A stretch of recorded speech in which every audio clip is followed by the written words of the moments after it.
Үзэгчтэй хөтөлбөр зочны хэсгээр үргэлжлэн өрч байна. Студид COP17 баг хурал зохион байгуулах үндэсний орны ажлын албаны дарга Гамтуяа хүрэлцэн ирсэн байна. Танд энэ өдрийн мэндийг хүргэе. Сайн байна уу? Энэ өдрийн мэндийг хүргэе.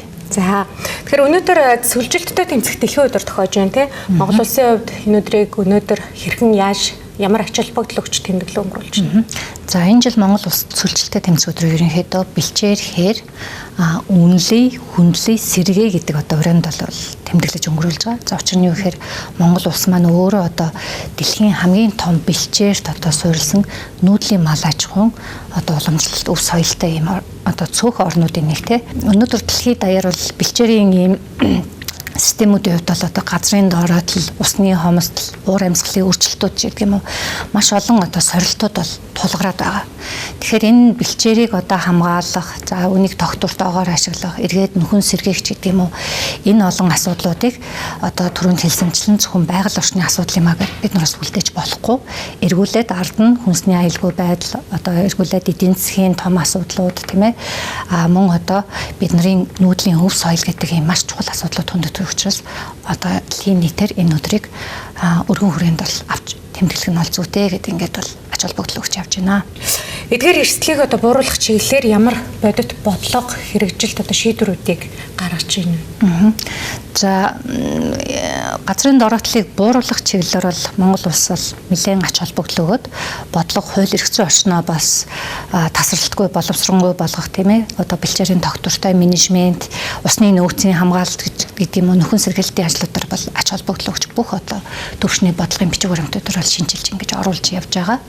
За хамгийн сүүлд яг энэ асуудалтай холбогдтойгоор Монгол улс зөвлөлтөд тэмцэх нэгдсэн үндэсний байгууллагын талуудын 17 дугаар баг хурлыг Монгол улстай зохион байгуулах юм шийдвэр гаргасан нь өөрөө энэ асуудлыг дэлхийд дахинд бол чухалчлан ойлгуулах, дээрэс нь Монгол улс энэ асуудалд шийдлүүдийг гаргаж ирэх, олон талын оролцоонуудыг энд хамруулах, мөн тодорхой хөрөнгө оруулалтуудыг татаж оруулах гэх мэтлэнгийн нэгдсэн том платформыг бий болгохоор ач холбогдол өгөөд ажиллаж байгаа. Монгол улсын Улаанбаатар хотноо 8 сарын 17-ноос 28-ны өдрүүдэд нийт 12 өдөр зөвлөлтөд тэмцэх тухай нэгдсэн үндэсний байгууллагын талуудын 17 дугаар баг хурлыг зохион байгуулахад бэлтгэл ажлыг бол хангаад ажиллаж байна. За энэ яг ямар учиртай юм гэхээр нэгдсэн үндэсний байгууллага маань ерөнхийдөө энэ уур амьсгалын өөрчлөлт тийм ээ газрын дороотлол зөвлөлттэй холбоотой 3 том ийм салбар байгууллага байдгийг нэг нь UNCCD буюу түрүүний дурдсан байгууллага байгаа. Тэгээ 2 жил тутам бол энэ хурлаа зохион байгуулдаг нь энэ жил 17 дугаар хурлаа бол Монгол улсад зохион байгуулахаар бол ингээд бэлтгэл ажлыг хангаж байгаа гэсэн үг. Тэгэхээр энэ хурлаар ямар зохион байгуулснаар ямар ач холбогдолтой юм хэрэг мэдээж нэгдүгээр Монгол улс дараагийн баг хурал зохион байгуулагч буюу энэ 18 дугаар хурал хүртэл хурлыг бол удирдах ерөнхийлөгчийн түвшинд ерөнхийлөгчийн ингээд хийгээд явах үүрэгтэй. Энэ нь өөрөө биднэрт 2 жилийн туршид энэ салбарт манлайллыг үзүүлэх, олон шийдлүүдийг бол гаргаж ирэх. Дээрээс нь олон улсын түвшинд Монгол улсаас гаргаж байгаа бодлогын түвшний санаачлалуудаа эрчимтэйгээр хөгжүүлж, үргэлжлүүлэх энэ боломжуудыг бол бид нарт олгож байгаа гэсэн. Тэгэхээр COP17-оор дамжуулж Монгол улс олон улсад ямар гол мессежийг өгнө гэж бодож байна. За нийт энэ баг хуралд бол ерөнхийдөө бид нэг 8,000-аас 10,000 орчим оролцогчдыг бол хүлээн авахар бол бэлтгэл ажлыг бол хангаж байна. Энэ өөрөө бас маш өндөр тоо тийм ээ. Тэгээд нийт 12 өдрийн турш үргэлжлэх арга хэмжээнүүдэд эдгээр зочид маань оролцсон.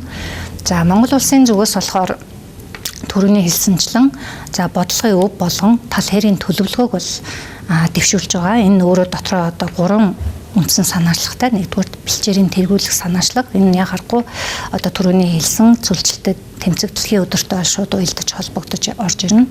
За хамгийн сүүлийн санаачлага болохоор байгаль суурилсан шийдэл бүхий тогтвортой дэд бүтцийн санаачлага буюу ерөөсөө инновацлах тийм ээ шинэлэг бүх санаачлах төсөл хөтөлбөрүүдийн саналуудыг бүх оролцогч талуудаас хүлээн аваад энэ дээр бол бид нар хэрэгжүүлэх хөрөнгө оруулалтууд татах дээр бол идэвхтэй ажиллаж байна. Энийг тэгэхээр зөвхөн Монгол улсаар бид нар хязгаарлахгүй олон улсын санаачлагууд гэдэг нэлээд өргөн хүрээнд тэр тусмаа Евразийн одоо төвшөнд хэрэгжүүлэх төвшөнд бол бид бүхэн ингээд санаачлаад явж байгаа гэсэн. Монгол улсын нүүдлийн мал аж ахуй одоо энэ уламжлалт мэдлэг дээрэс нь хуурай бүс нутгийн одоо доктортой хөгжлийн туршлагыг олон улсад танилцуулах. Манай өөрийн нүүдлийн мал аж ахуй гэдэг чинь өөрөө одоо доктортой энэ одоо хөгжлийн суурь зарчим юмаа гэдгээ бид нар одоо танилцуулж ойлгуулах те энийгээ бас ингэж одоо бусад оронд үлгэр дуурайл болгож ингэж харуулах маань бидний бас энэ арга хэмжээг зохион байгуулж байгаа хамгийн том зорилгоудын нэг бол яхааргүй юм байгаа. За баярлалаа. За ингээд үзэгчтэй COP17 баг хуралтай холбоотой болон дэлхийн сүлжилттэй тэмцэх өдрийг тохиолдуулан COP17 баг хурал зохион байгуулах үндэсний орны ажлын албаны дарга гамт уу ярилцлаа. Танд цаашдаа ажил үйлстэй амжилт хүсье. За баярлалаа. За баярлалаа. Ингээд үзэгчтэй хөтөлбөр та бүхэнд үргэлжлүүлэх боллоо.